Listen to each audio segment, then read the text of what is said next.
Olá, pessoal. Boa noite. Eu sou Janaína Silva, historiadora e fundadora do podcast Fala Clio. E antes de começarmos este episódio, falarei de algumas questões importantes. Este podcast foi pensado como um espaço de diálogo e escuta entre historiadoras e historiadores.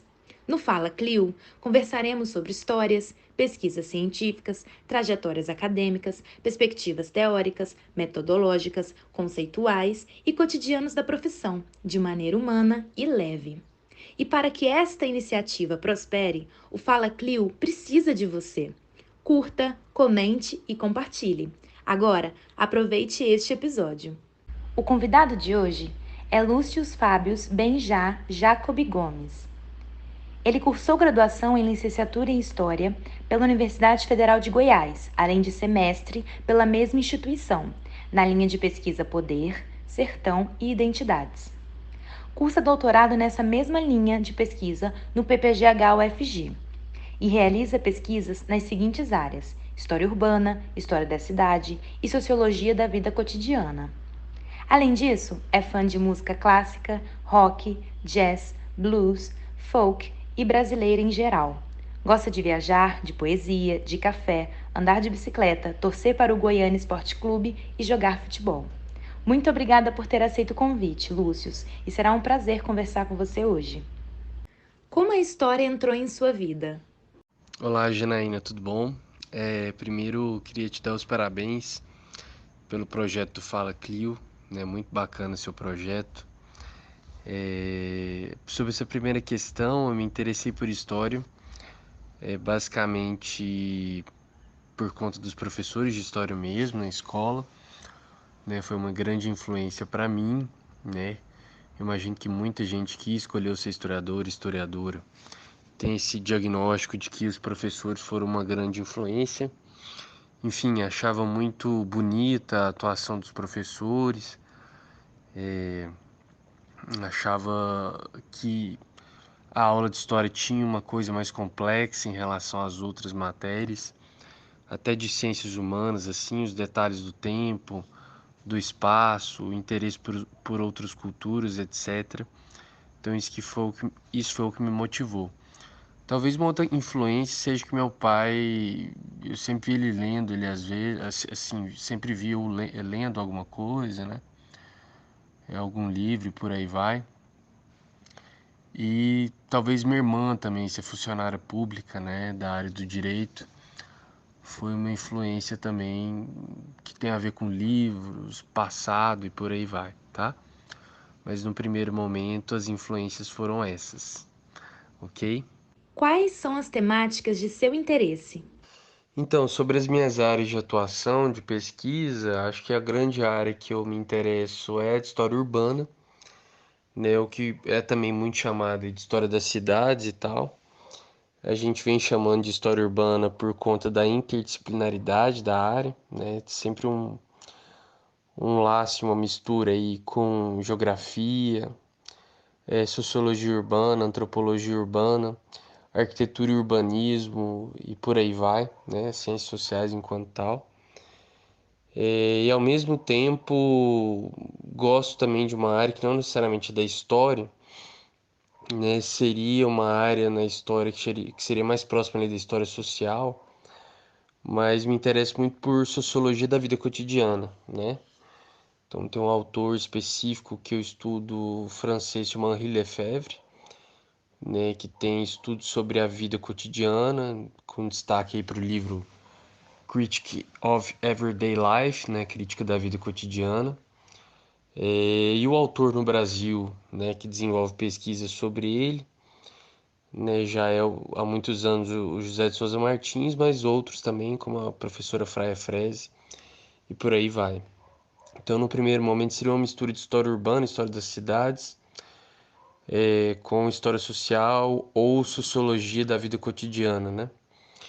Um segundo grupo de pesquisa, assim, segundo tema, na verdade, de pesquisa que me interessa, mas que eu produzo muito pouco, mas me interessa, é na área de ensino de história. Então, cheguei a escrever alguns textos sobre isso. Um que eu desenvolvo no momento é sobre um jogo que, quando eu fui professor do ensino básico, eu criei, sobre o Museu Nacional no Rio de Janeiro, né, onde os alunos têm que conseguir chegar até o crânio da Luzia, né, que começou a pegar fogo lá no Museu Nacional, para relembrar, obviamente, a origem, né, dos humanos na Terra e, no fundo, aí, a origem, né, dos humanos na própria América Latina e no próprio Brasil. Então, as minhas áreas seriam essas. Quais são seus trabalhos mais recentes? Então, meus trabalhos mais recentes são meu mestrado, que é uma pesquisa sobre uma ocupação urbana na cidade de Goiânia, chamada Jardim Nova Esperança, que a gente chama na área de autoconstrução, porque é um espaço produzido, né, pelos próprios moradores, não necessariamente com a ajuda de uma política habitacional, né, ou com auxílio, ou com intervenção de uma política habitacional estatal, etc. Né, então, ela tem o título de Uma História Urbana da Vida Cotidiana do Jardim Nova Esperança, com recorte 79 a 83. Lá eu trabalho principalmente com um problema que é bem sintomático aqui na história de Goiânia, que é o seguinte, existe toda uma narrativa do planejamento urbano formal, né, criada aí pelo Atílio Corrêa de Lima, que é um arquiteto carioca que constrói a cidade, a partir de 32, dentro, lógico, aí do contexto da Marcha para o Oeste do Getúlio Vargas. No entanto, os espaços informais da cidade, que são, pelo que creio eu, muito maior que o espaço planejado, ele simplesmente não está evidenciado na historiografia, não só regional, mas brasileira, né? Então, a preocupação foi construir uma história urbana de espaços informais na cidade, né? Não só do espaço urbano, né? Ou seja, que tipo de espaço urbano é esse, mas também que tipo de perfil social, que pessoas são essas, né, que estão produzindo esses espaços, né? E a ideia, então, por isso, o cotidiano, pensar detalhes cotidianos da vida de todo dia dessas pessoas, né? Quem são elas e por aí vai. No mestrado eu consigo fazer isso em 3 aninhos, assim, com o Jardim Nova Esperança. E no doutorado agora a ideia é abrir o recorte de 1932 até 2022, se eu conseguir. Eu lancei também 2 artigos recentes, num livro muito importante do Liceu Online, que se chama Olhares Interdisciplinares sobre o Brasil. O Liceu Online é um projeto de ciências humanas, digital, que tem site, Instagram, e ele lançou dois e-books digitais. E eu lancei o segundo com o historiador Christian Júnior, Rafael Nogueira, e por aí vai. E lancei 2 artigos que eu gostei muito, que um é chamado Um Duelo Elegante, do José de Souza Martins e do Ronaldo Vanfas, sobre vida cotidiana no Brasil, né, as interpretações que os dois têm sobre isso. E o outro artigo é sobre uma invisibilidade das autoconstruções na história urbana de Goiânia, né? Então são meus trabalhos mais recentes aí. Quais perspectivas teóricas, metodológicas e conceituais você tem mobilizado em seus trabalhos? Pois é, sendo lefebvriano aqui, o Lefebvre sempre brincava que nos trabalhos dele ele faz uma espécie de retorno a Marx, né? Mas um Marx datado, né? E aberto, né? Assim como qualquer ser humano, né? Ele trata o Karl Marx como ser humano e não essa interpretação fetichizada, essa interpretação ortodoxa e por aí vai, que pensa o Marx fechado, né? Então, ele não trabalhava muito com a ideia de conceito, né, mas de noções, porque as noções elas são mais abertas do que conceitos, né? Mas para dizer algumas questões aí metodológicas e conceituais que eu trabalho, então eu posso dizer, por exemplo, da noção de vida cotidiana, que é muito forte no meu trabalho, né, sobretudo com a vida cotidiana mais próxima do marxismo dialético do Henri Lefebvre e dos trabalhos sociológicos da sociologia brasileira do José de Souza Martins, da Freire Frese e por aí vai. Né? Eu estou bem ancorado nessa direção.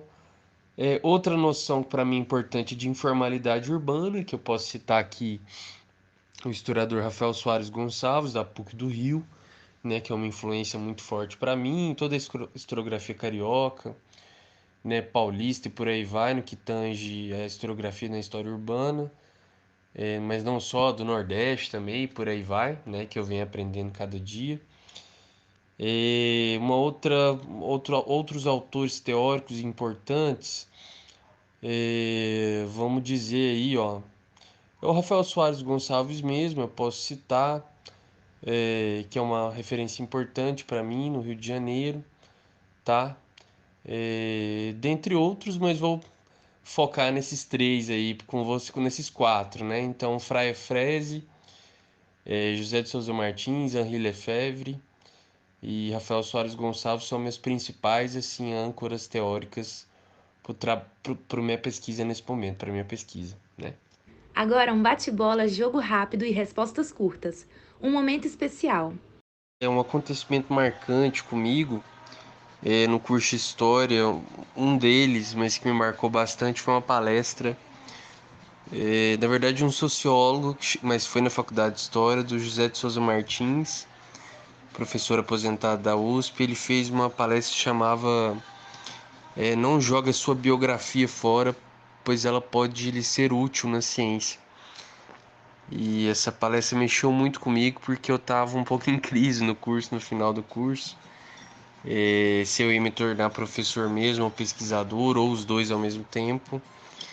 E essa palestra foi bastante importante para que eu me mantivesse firme na profissão, né? Talvez, pelo que eu entendi da palestra, eu estava me excluindo um pouco do processo de pesquisa e de ser historiador, e ter colocado minha biografia em jogo fez com que eu voltasse com toda a força possível. Uma decepção? Uma decepção específica, né? É uma decepção da área. Talvez ainda seja a falta de mais reconhecimento no Brasil em relação à profissão, né? Que eu nem acho que é só um problema da sociedade brasileira, mas eu acho que a própria categoria de historiadores deve refletir um pouco mais sobre isso, sobre seus direitos trabalhistas, sobre sua categoria, da gente se enxergar cada vez mais como uma classe muito importante para a sociedade, seja no Brasil, seja no mundo. Um sonho? Me tornar um historiador famoso. Mas não só me tornar famoso, eu gostaria que nossa categoria fosse elencada a uma grande categoria, assim, né? Mas eu tenho sonhos, sim, para além de criar boas pesquisas e descobertas novas, sobretudo para a história do Brasil, eu tenho essa intenção de ter minha obra reconhecida. Então seria esse meu sonho pessoal.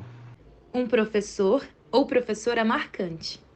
É um professor marcante que me marcou muito, né? Apesar dele não ter se transformado no meu historiador, no meu orientador, desculpa, foi o professor Marlon Salomão, né, da Faculdade de História da UFG. Foi um professor que sempre me marcou bastante, sobretudo pelas suas aulas ligadas à discussão sobre o tempo na história, o tempo histórico na história, e o problema do anacronismo, né, o erro de data, de contexto na história. Então eu peguei aulas com ele em 2013 e foi um professor que realmente mudou muito a minha carreira. E a sua relação com a história em uma palavra? Minha relação com a história em uma palavra, nossa, difícil. Mas eu diria que a história alimenta a minha vida cotidiana. Muito obrigada por esse papo, Lúcius, e te desejamos todo sucesso na sua jornada. Esse foi mais um episódio do Fala Clio. Esperamos que você tenha aproveitado esse papo e não se esqueçam daqueles 3 Cs: curtir, comentar e compartilhar. Até domingo que vem.